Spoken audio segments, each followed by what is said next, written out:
So dito ako sa sa water tank na Arbas rin. Under chassis.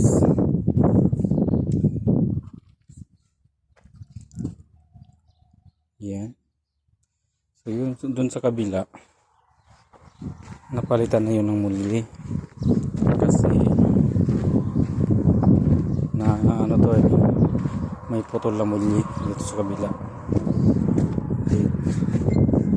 Ayan po to. Yung madre.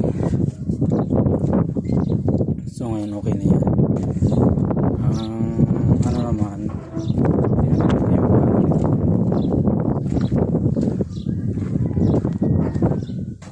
Yung guide niya.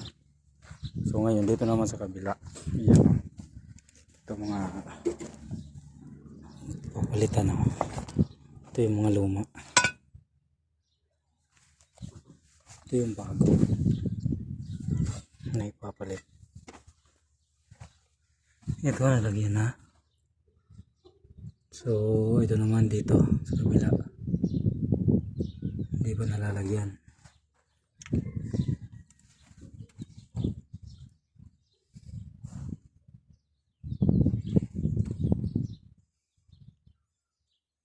So saglit na lang yan, kunti na lang yan, kunting kimbot na lang.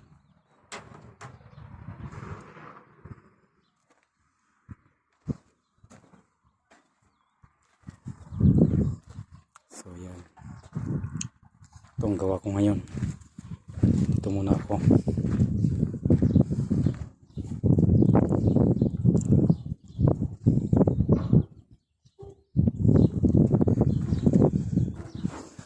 Mahirap din mag under chassis lalo na nabibigat, pero sanayan lang yan.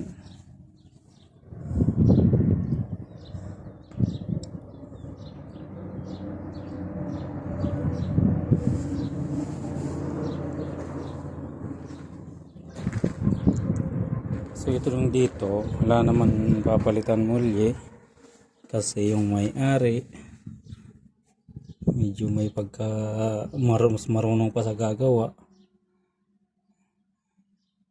Dapat nito palitan na to yung pinakamadre niya kasi ang nipis na, manipis na siya. Ayan maliban sa manipis na bawas pa.